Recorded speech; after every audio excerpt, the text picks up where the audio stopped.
The One Leg Kick.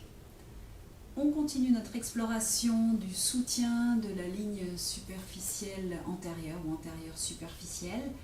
Et là, on vient finalement alterner une jambe et puis l'autre. Le haut du corps, c'est-à-dire nos lignes de bras, vont vraiment nous offrir un cadre dans lequel la colonne va pouvoir se déposer et faire cette traction du haut de la ligne antérieure superficielle et de pouvoir finalement aller trouver de l'espace à l'avant de nos hanches et à l'avant de nos genoux. Voilà. Allongé sur le ventre.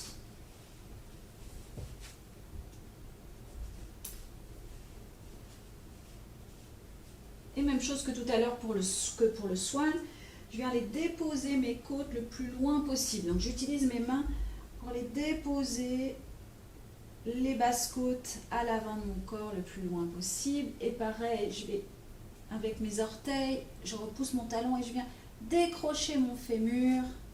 Même chose de l'autre côté. Là.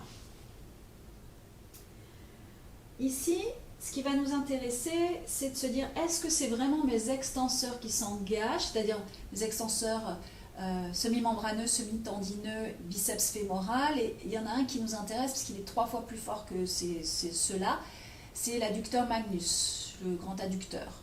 Donc pour cela, en fait, si on va venir plier le genou, comme ceci, on peut aller regarder, ah, est-ce que c'est ma fesse qui s'engage tout de suite quand je vais venir plier le genou, ou bien est-ce que ça peut être mes extenseurs? Donc ce qu'on va venir faire, c'est qu'on va venir regarder, est-ce que ma fesse peut rester tranquille et que ce soit vraiment mes extenseurs qui s'engagent avant parce qu'ils sont plus profonds, ils s'engagent à travers le ligament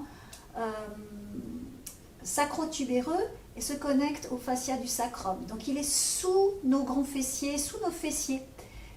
Et ce que nous aimerions, c'est ici, en allongeant le talon loin, on suspend le genou, on frotte notre allumette et quand on vient suspendre notre jambe, on se dit, ah, est-ce que c'est ma fesse ou est-ce que je peux la relâcher mais que ma jambe est toujours suspendue parce qu'elle est portée par mes extenseurs.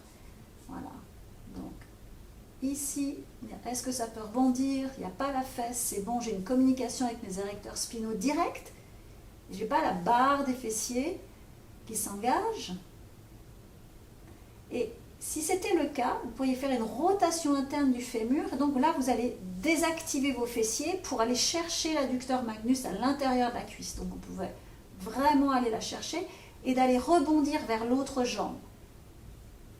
Donc vous réveillez une connexion beaucoup plus profonde et vous désactivez le fessier qui lui a tendance en fait à s'engager un peu tout le temps et à devenir comme un frein à main. Donc vous aimeriez passer la 3e, puis en fait il y a encore le frein à main. Donc là. Et puis on relâche, on fait la même chose de l'autre côté. Recroqueville les orteils, allonge le talon, frotte ton allumette.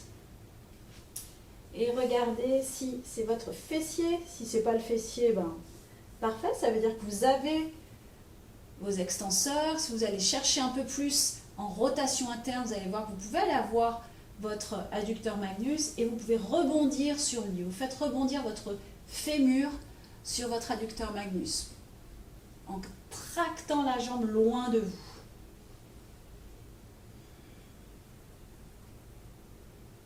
Bien, on va venir alterner ça. Donc avec nos mains, de nouveau, on dépose nos côtes très loin et on va venir faire des points, les mettre ensemble, pas mal devant, et ramener le tapis vers nous. Comme on ne peut pas le faire, le corps prend cette information et projette la colonne vers l'avant. Ce n'est pas une extension, c'est une projection pour faire une décoaptation des vertèbres lombaires. Là. Déposé sur les basses côtes, on descend les bras dans le sol et on écarte le tapis avec les coudes. Ça va vous permettre d'ouvrir les clavicules et les omoplates et d'aller déposer votre humérus dans votre extenseur ici, qui est votre triceps. Donc l'étagère du triceps et les étagères de vos jambes. de vos bras et de vos jambes vont communiquer les uns avec les autres. Je tracte, je vais loin, j'ai rien dans la nuque et je suis plutôt horizontale au sol plutôt que d'aller faire une extension vers l'arrière et vers le bas. Je recroqueville les orteils, les talons sont loin, je décroche mes fémurs de mon bassin. Grosse traction des bras pour déposer le panier thoracique et mes allumettes. Tac. Ici, on va venir rebondir. Les genoux sont hors sol. Respirez tranquillement, inspire et expire à votre rythme.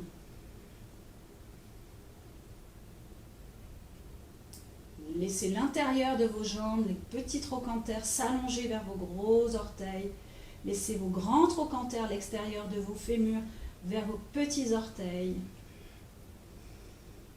Et gonflez cette voile lombaire. Les abdominaux sont tendus, donc ils sont longs pour accueillir les organes vitaux, accueillir la colonne lombaire, sans compression. Et les deux jambes s'allongent, la tête sur les mains. Et on vient balancer le bassin à gauche et à droite.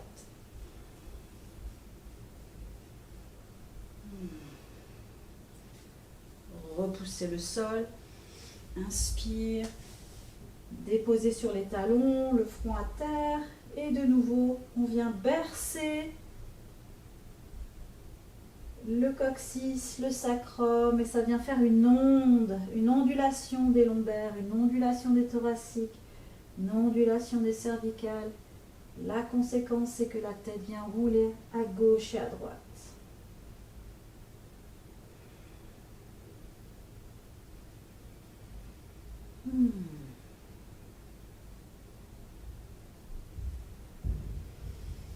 Reprenez vos appuis.